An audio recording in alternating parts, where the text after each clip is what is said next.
खड़े बस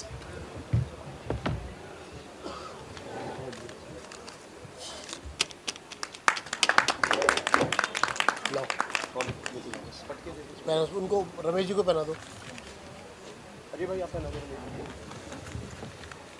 अनुजा जी आप इनको आ जाओ।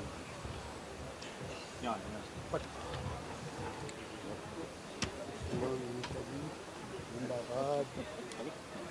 टोपी दो ना।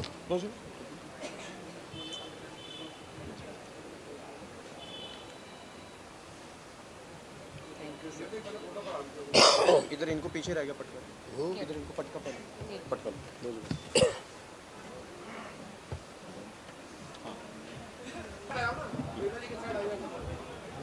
बीच में लो तुम बीच में, इनके बीच में जाओ पटका पहना। ठीक है, कैसे विक्ट्री संग सब करो जी। विक्ट्री संग। भारत माता की जय। भारतीय जनता पार्टी जिंदाबाद। भारतीय जनता पार्टी जिंदाबाद। पहले तो मैं ये कहना चाहूँगा कि आदरणीय भाई साहब के साथ जो बैठे हुए भाई साहब परिचय नहीं है, अच्छा अजय जी, उन्होंने कहा कि परिवार बड़ा हो रहा है। परिवार बड़ा नहीं हो रहा। परिवार के बच्चे एक दिन के लिए बाहर चले गए थे और वापस आ गए तो परिवार उतना ही है। अब परिवार से ना हम दूर हुए थे और ना हम अलग रहे हैं। एक गुस्सा, एक क्षोभ कई बार घर के बच्चों में भी आ जाता है, हम सब में भी आ गया था। नाराज़गी अपने माँ बाप से भी होती है। शायद एक रात हमारे भी संगठन से नाराज़गी हो गई थी और हमारे पिता तुल्य जो हमारे विधायक जी हैं, हमने इनसे बगैर कुछ बात करे, चर्चा करे और हमने दूसरी जगह अपना शिफ्ट कर लिया था। पर मैं धन्यवाद दूंगा अपने पत्रकार भाइयों का कि शायद हम जब ट्रांसफ़र हुए ना तो आप लोगों का बहुत बड़ा हाथ है उसके अंदर। जब परसों सुबह पीसी चल रही थी दिन में हमारे आम आदमी पार्टी के कार्यालय में, वहाँ पे किसी पत्रकार बंधु ने उनसे पूछा कि जी भाजपा मंदिर के जो हमारे पुजारी हैं उनके लिए लड़ रही है, आप मौलवियों को पैसे दे रहे हैं, उनको आप मंदिर के पुजारियों के लिए क्या कर रहे हैं? अगर आप में से किसी ने वो देखा हो इंटरव्यू, तो उन्होंने कहा जी मंदिर की क्या बात कर रहे हो, मंदिर के बाहर तो हमेशा गंदगी फैली रहती है। कहीं ना कहीं वो जो आपका सवाल है, जो उनका जवाब था, उसने दिल को एक ठोस पहुँचाई और एहसास दिलाया कि जो विचारधारा लेकर के हम बचपन से आज इतने सालों से भाजपा की सेवा करते आ रहे हैं, अपने हिंदुत्व की राजनीति जो हम कर रहे हैं, हिंदुत्व की नीति पे हम जो अमल कर रहे हैं, भगवा ध्वज जो हम लेकर के आज तक लड़ रहे हैं, कहीं ना कहीं हमारा ये जो कदम है वो उसको चोट पहुंचा रहा है। शायद वो पल था उसी समय जिसने हमारे को सोच। यहाँ पर मेरे साथ मंच पर कुछ भारतीय जनता पार्टी के पदाधिकारी हैं जिन्हें बहकाकर अभी 2 दिन पहले दुर्गेश पाठक जी ने, आम आदमी पार्टी ने ये कहकर के हमने बीजेपी का रोहिणी का गढ़ तोड़ दिया और असेंबली की पूरी टीम जो है वो हमारे पास आ गई है। आज वो पूरी की पूरी टीम भारतीय जनता पार्टी में वापस पहुंच गई है, क्योंकि 2 दिन में जो उन्होंने देखा वहाँ वो इतना भयंकर था, वो इतना असहनीय था, या जो सब्ज बाग महसूस किए थे उसके विपरीत जो स्थिति थी। मेरे साथ पंकज गुप्ता जी हैं जो हमारे मंडल अध्यक्ष हैं रोहिणी वार्ड 53 के रोहिणी असेंबली में, और उनके साथ 11 लोग जो वहाँ गए थे, सोनिया बंसल जी, विपुल गुप्ता जी, नीता सेठी जी 6 महीने पहले गई थी। तो जो 10 लोग गए थे उसके साथ एक और साथ में हम वापस लाए हैं। रमेश जैन जी, भावना जैन जी, बाबा वशिष्ठ जी, मनीष वर्मा वोहरा जी, चित्रा लांबा जी और ललित जी।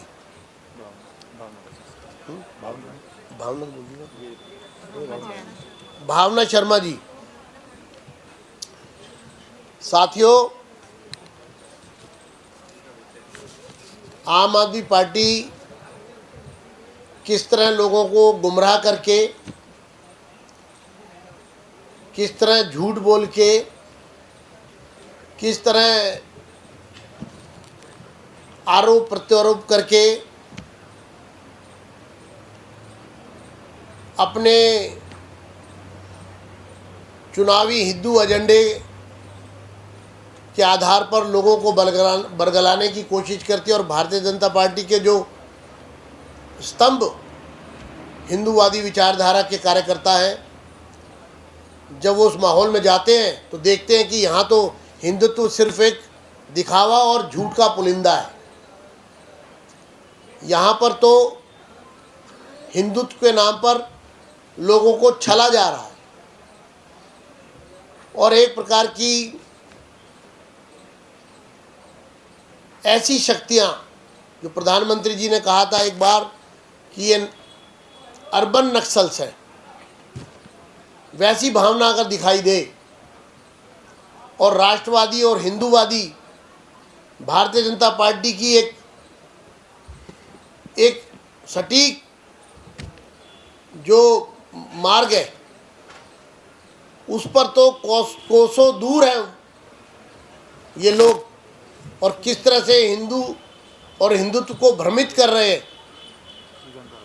तो 2 दिन के अंदर अंदर ही पूरी की पूरी टीम वापस आ जाती है और आकर के मुझे बताती है, मैं जबकि ये कह रहा था कि मुझे गुस्सा है, उसके बावजूद उन्होंने कहा नहीं, आप हमारी बात सुनिए। और भावुक होकर बताया जाता है। मैं पूछना चाहता हूं केजरीवाल जी, आप देश को कब तक छलेंगे? आप मतदाता की भावनाओं से कब तक खिलवाड़ करेंगे? आप कब तक झूठ के बिसात पर शतरंज बिछाकर आरोप प्रत्यारोप कर तिलक लगाने से लोगों में आपकी छवि एक हिंदूवादी हो जाएगी? ये भ्रम, चुनावी हिंदू की ये छवि, ये लोगों को समझ में नहीं आएगी। ये आपकी भूल है। और इसलिए आइए सोनिया जी, ये और लगवा दो कुर्सियाँ, सबको पहनाओ, टोपी वगैरह पटका डालो, विपुल जी आ जाओ। तो ये कब तक? आज बीजेपी के 11 कार्यकर्ता, 1, 2, 3 नहीं, इतना बड़ा फैसला लेते हैं और वापस घर वापसी करते हैं। हम इस पर उनसे जवाब चाहते हैं। उन्होंने बड़े दम से इस बात को रखा कि हमने भाजपा का रोहिणी में गढ़ तोड़ दिया। मैं चुनौती देता हूं केजरीवाल जी, भाजपा का गढ़ तो आप तोड़ ही नहीं सकते। आप खुद भी आ जाएं तब भी यह संभव नहीं है, क्योंकि हमारे इन्हीं कार्यकर्ताओं की मेहनत से वो भाजपा का गढ़ है रोहिणी। और हमारे इन्हीं उन्होंने खुद कहा, और हमारे ये कार्यकर्ता हिंदूवादी विचारधारा के प्रबल वाहक हैं, दूत हैं। और जब उनको इस तरह का झूठ परोसा जाता है और जब सच सामने आता है तो ऐसे लोगों के मुंह पर तमाचा लगता है। मैं चाहूँगा कि इस अवसर पर पंकज जी और पूरी टीम जो यहाँ उपस्थित है, मजबूर कर दिया और हम सारे शाम को भाई साहब के पास थे। हमने अपनी गलतियाँ मानी और हमें इस बात से सबसे बड़ा, देखिए बच्चा चला जाता है घूम के, पर 2 दिन बाद माँ बाप की और घर की याद आती है। तो वही हमारा था कि चले गए बाहर, पर 2 दिन बाद घर की रोटी और घर के माँ बाप याद आए तो शाम को भाई साहब के पास थे। और हमें इस बात की खुशी है कि भाई साहब जो इतने 15-20 साल से हमें प्यार दे रहे हैं, उन्होंने उसी प्यार से हमें न केवल गले लगाया बल्कि हमारे को अपने पास बिठाया। तो मैं अपने संगठन का, भाई साहब का बहुत आभारी हूँ कि उन्होंने जो हमारे पे 20 साल से विश्वास दिखा रखा था, आज भी उनका वो विश्वास हमारे पे ना कम हुआ है बल्कि अब हमारे में मजबूती आ गई है कि कभी कोई ऐसी दिक्कतें या हमारे को कोई ऐसी हमारे संगठन से नाराजगी भी हो तो अपने बड़ों के पास चले जाए, ना कि गलत फैसले ले जाए। बहुत बहुत धन्यवाद। लालच ऑब्वियसली जब किसी पार्टी को, मैंने तो कनेक्ट नहीं करा था, मेरे पास ही कनेक्शन आए थे वहाँ से और वो 1-1.5 महीने से चल रहे थे, पर जो लालच उन्होंने दिया था वो मंच पे बताना ठीक नहीं है। यहाँ पे सिर्फ एक ही लालच था, क्योंकि ना मुझे भाजपा के संगठन से कोई फ़ोन था, हम खुद ही उसी दिन शाम को पहुँच गए थे परसों, तो यहाँ पे कोई लालच नहीं है। यहाँ पे सिर्फ एक मुद्दा है, वो है हिंदुत्व का। देखिए ऐसा है कि जो जो उन्होंने इनसे कहा और जो जो इनकी भावनाओं से वो खिलवाड़ कर सकते थे, जिस तरह भी एक्सप्लॉइट कर सकते थे, वो उन्होंने करने की कोशिश की, एक षड्यंत्र किया। लेकिन षड्यंत्र को इन डेडिकेटेड कार्यकर्ताओं ने, जो मरने मिटने को तैयार हैं, जब ठेस लगी तो फिर इन्होंने एक पल भी में, ये देखिए आप, सामूहिक रूप से फैसला लिया है।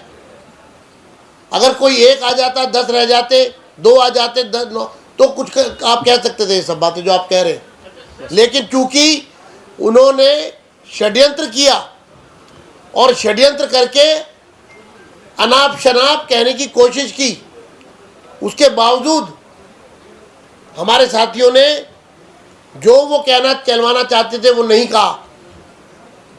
इसके लिए भी मैं इनका अभिनंदन करता हूँ। धन्यवाद। धन्यवाद। नहीं, मुझे गुस्सा था, क्योंकि मैं ऐसा महसूस कर रहा था कि दिल तोड़ा गया है। 1 मिनट। और खुशी आज इस बात की है कि 10 गए थे और 1 को और साथ ले आए, नीता शेट्टी की। 11 वापस। धन्यवाद।